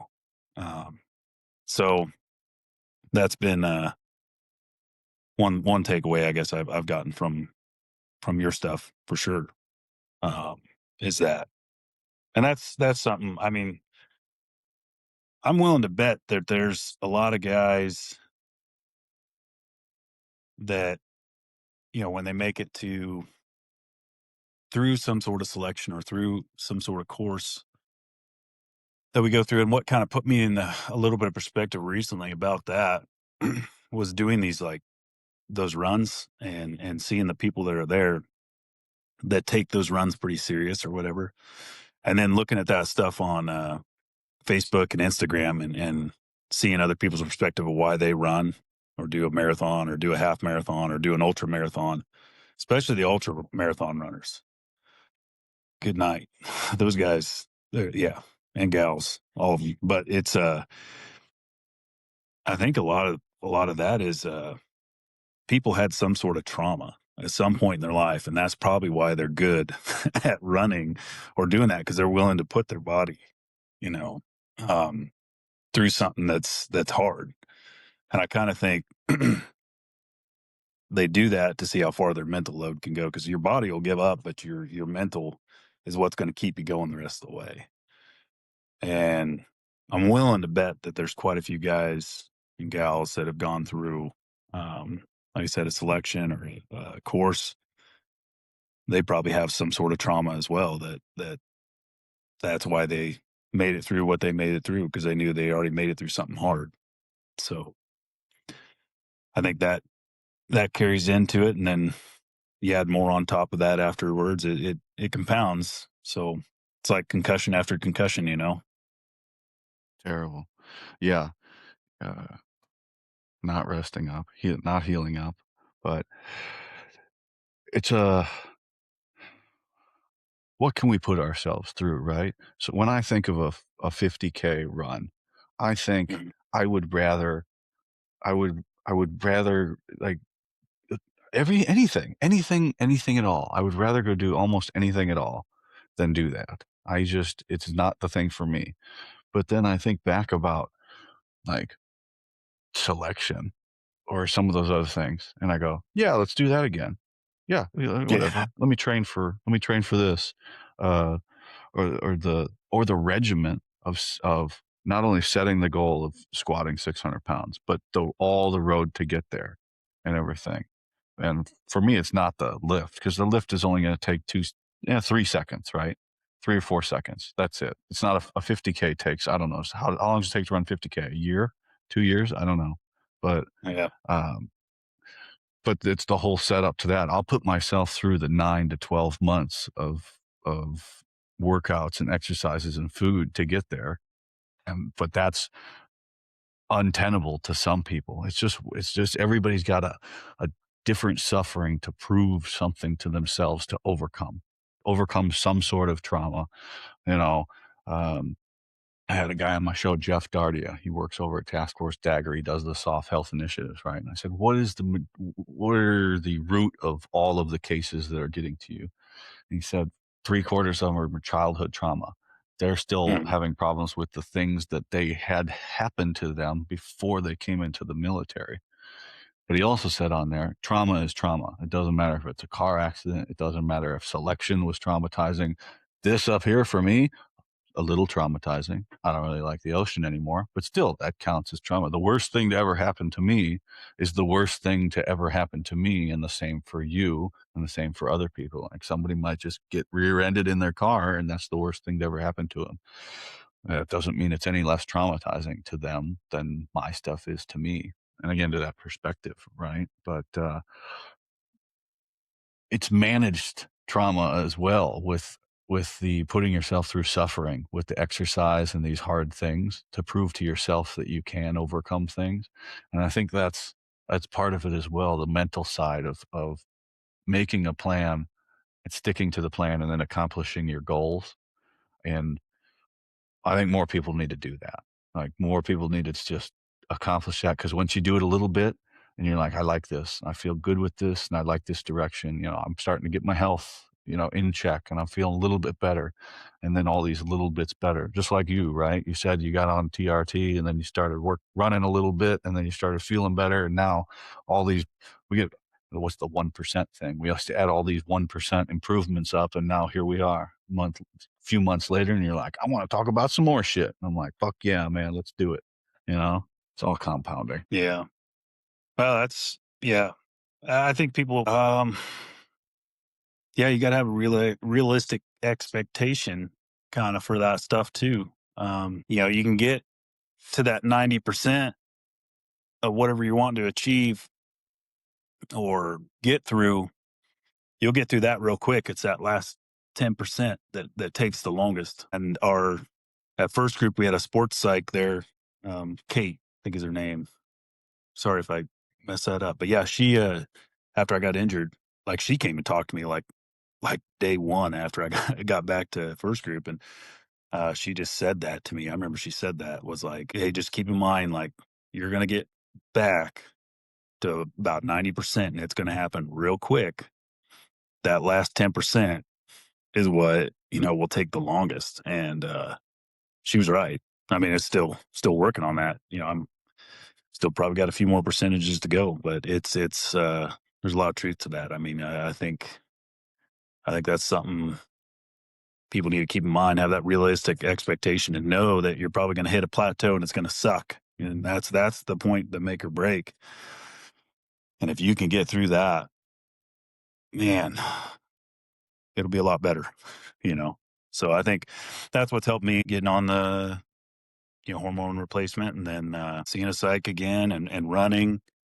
And I think the running, I was kind of in a dark place at the time when I started it. There a few 6 months ago or so, because I ran so hard that every time I ran, I was throwing up. I looked like a cat, on the ground coughing up a hairball after each race, just arched back, throwing up. And it wasn't like I had a bunch of water or anything. It was like dry heaving, it just looked horrible. It looked like hell. And I think I was just doing that to just either punish myself or just feel something again, I think was kind of what my problem was. Um, but it is kind of, so I don't know if that was healthy or not, but it definitely, probably physically, yes, my blood pressure's at a normal range now, actually almost at the low end now. It's kind of nice. So, um, the VA loves that. They love that I'm doing better in that sense. But yeah, I said, there's probably healthy ways to do it and unhealthy ways. So just make sure you're doing it healthy.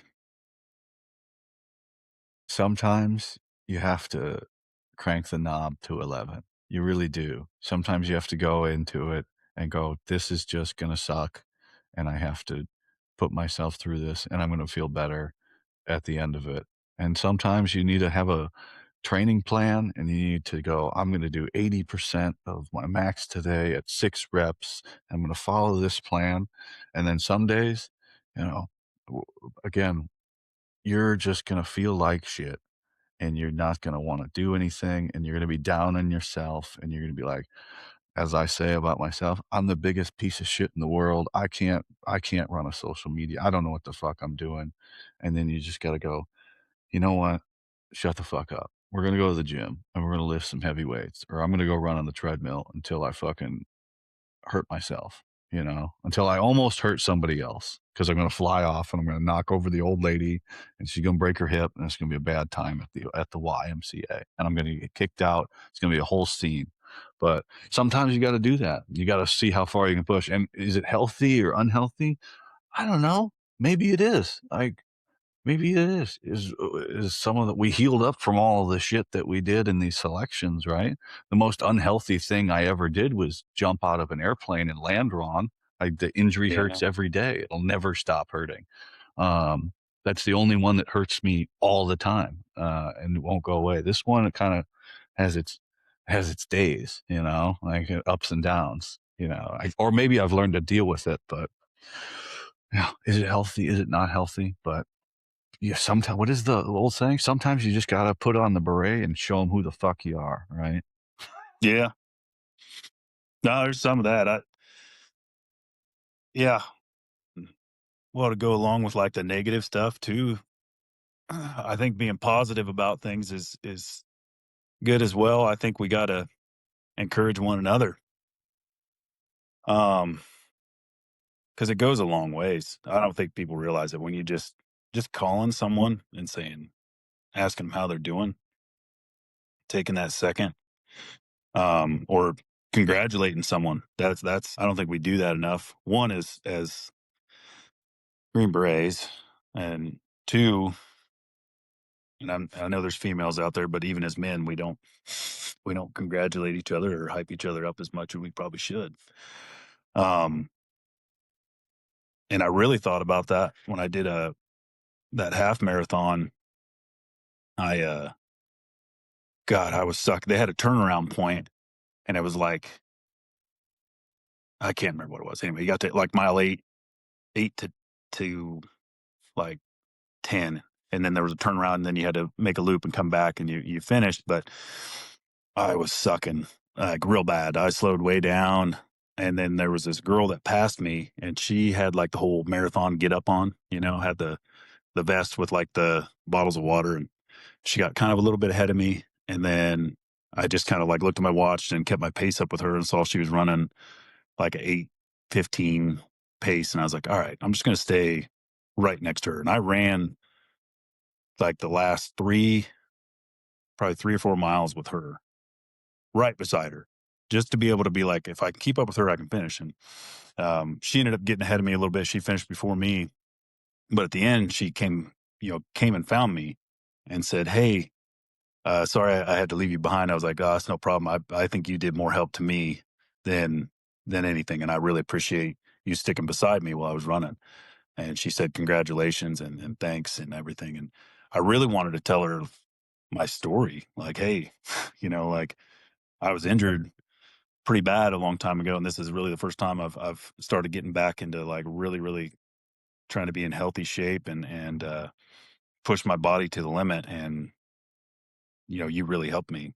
So, and I kind of wish I would have said that. So, but I think that being said, that's kind of a story I have of just helping people in general, congratulating them, getting them, letting them know like, hey, I'm proud of you, that type of stuff. And so I think doing that has its place, and I think it needs to be done. So,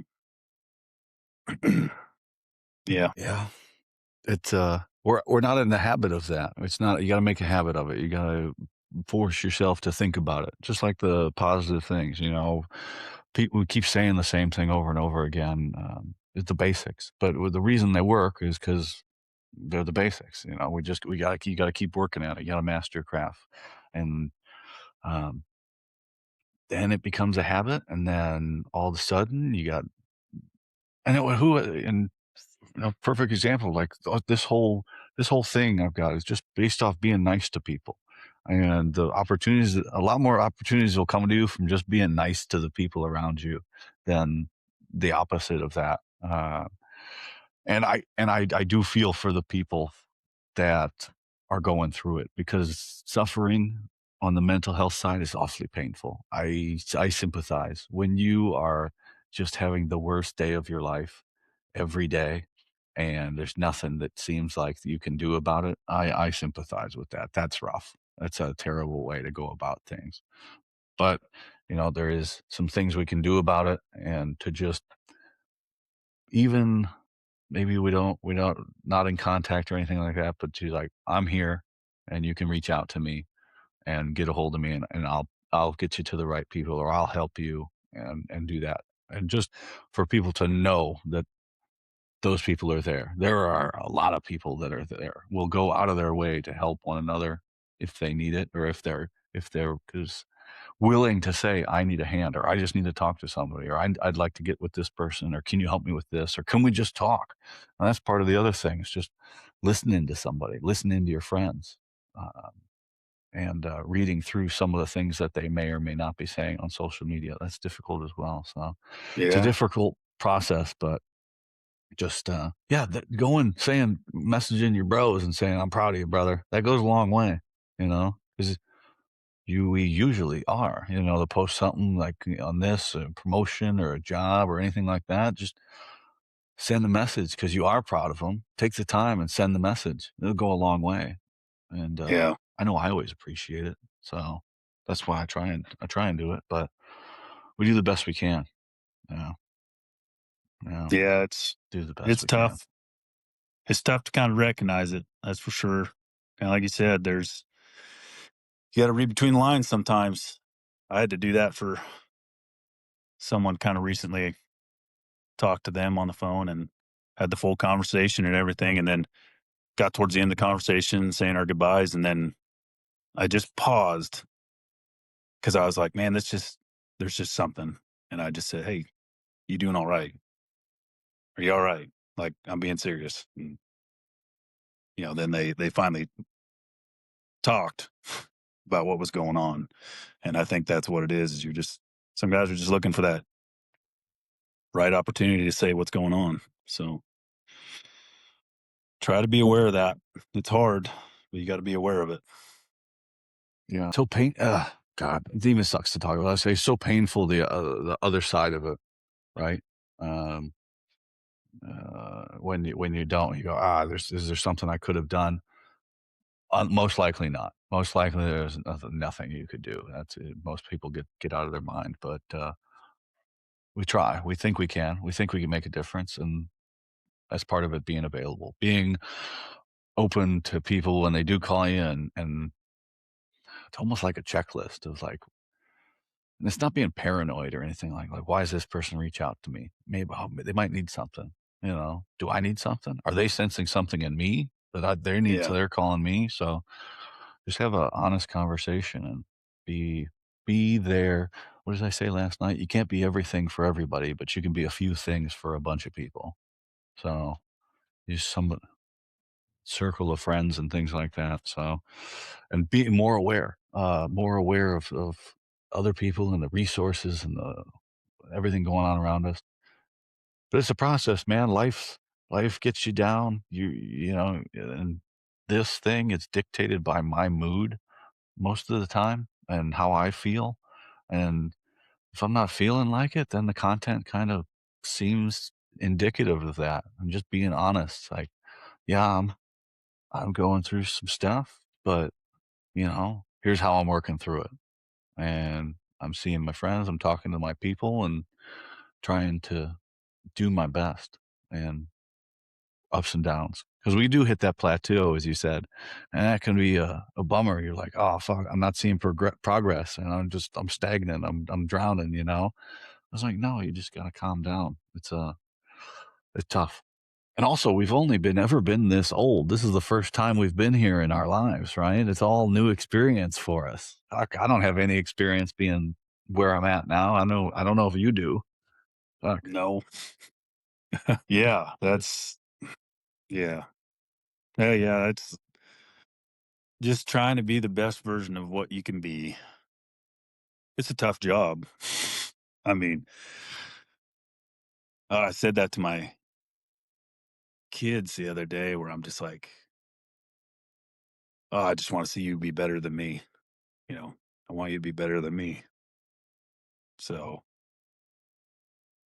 just stuff like that Yeah. where, you gotta show up, do the right thing, and try to get better every day. Not gonna happen every So day, what's that but look like? you could try to. No. What's that look like for you going forward from now? You know, you said you're almost a journeyman and you got the kids and out in Idaho, but what do you want to do moving forward for our community and your community out there in Idaho? There's some well, there's some stuff now I've been thinking about. I got a my brother-in-law, out in Iowa. He does a it's called the Veteran Flagpole Initiative is what he calls it. And so, I can't remember how many he's put up. It's almost, I think, close to 200 now. They do it all for free. They get donations and everything. They do all these stuff to get donations. But he created a thing for veterans to put flagpoles with a flag in their yard with the light and everything. And yeah, there's something like that where I'm thinking, What's man, the maybe name? What's the name it's of it? called veteran. I think it's called the Veteran Flagpole Initiative. It's like VPI or VFPI or something like that. But it's out in Iowa. Um, and so if you're from Iowa and you want to, I guess, recommend someone get one or whatever, you can sign up online for that or give him your information. They're on Flag or on Facebook. I was about to say Flag, uh, Facebook and Instagram as well. But he does a lot of that, and there's something like that where I thought, man, I got a little bit of free time. Maybe that's something I can start doing and do something out here. So that's something I've been thinking about, wanting to do something along those lines. And the other thing I've noticed myself doing now is anytime I see a veteran, especially one that's like close to my age, the GeoWatt era, talking to them and seeing how they're doing, but also recommending all the Mission 43 stuff out there here to them. Because I'm not a very big like bro vet guy. So I think there was one guy I talked to. He works at one of the supply houses I go to get parts, and he was a comms guy in the regular army. We called them fisters. Um, but he saw I was wearing uh, one of my memorial bracelets there, and he said something like, "Oh, you're in," and I told him my story. He told me his story, and then I said something about the Mission 43, and he's like, "Oh, I've heard of it." I don't, I was like, "Dude, you got to check it out." So every time I go there, I make it a point to be like, "Hey, man, how you doing?" Talking to him, and then trying to get him connected with that. So he's thought about it. He's been kind of looking into it. So hopefully he'll be doing it before too long. But that's kind of one of the things I want to start doing is being a little bit more advocate for the guys like me who kind of secluded themselves a little bit and didn't want to almost just bury everything in the past and just not want to think about it anymore. It's like, hey, you're still something. You can still do stuff. You know, join some like-minded people. So that's kind of one of the things I want to work on and do. So what I've been trying to push for and push myself to do. Um, but as far as everything else, like I said, just get better every day and show up for my kids. Um, make sure they're doing all right. I mean, gosh, with the world we got nowadays, it's rough. Making sure they're doing okay, you know. So that's like at the forefront of my mind at all times, making sure that with all the technology we got and all the stuff we have, that they're not getting too engrossed with it and going down a dark path or something like that. Making sure they're better than me. Yeah. I love that, man. I was talking with a buddy of mine and he mentors veterans in their transition for the company that he works with. And one thing he says to him, he says, you know, you are doing well in your transition from the military. By the time they get to him and he's helping them with this company, okay, you're in this good position, and we've gone. And he's helping them through this program and things like that. And he goes, now the second part of it is, okay, you're now in a good place, and you have this going for you, and these. Now it's up to you, like the individual, to now turn around and give a hand back to somebody else that's trying to go through the same thing, Mhm. because the VA, the VA has its benefits and it does a lot of things, but it's not, the VA is not a fucking person. The medical system, the Medicaid, healthcare system is not a person. The military is not a fucking person. I am. You are. These guys are. It's your responsibility to give a hand back and help one person at a time, get through one thing at a time if need be. And that's going to have a much greater impact on the individual's lives than some of these other things that go on. And it's up to us. Like, if if nobody else listens to some of the episodes and it's just me and my buddy on for 2 hours talking about the good old days and stories and what we think about that, how often does that happen? Like, how often do you get to sit down with a friend of yours and just talk about whatever for 2 hours, and catch up and things like that? So whatever I can do and whatever everybody else can do, it really does matter. If you're doing good for somebody else and helping them along their way, that shit fucking matters and it adds up. And people don't forget that stuff either. And Yeah. I'm very aware of it now. Man, I think that's a good spot to wrap up. I really appreciate you reaching out to me, John. I think about you all the time. I hope you're doing well, especially when I have to do anything plumbing related. I'm like, fuck this, but but what you got anything for me, brother? Oh, man, I appreciate coming on. I really do. I said, got a couple things Absolutely. off my chest there and I'm gonna felt good about it. we're gonna do a call to see if we can get any more images of the old GB, John McLaughlin, Big John from the network, and we'll see what we can drum up. And again, I appreciate you coming on. Bye everybody.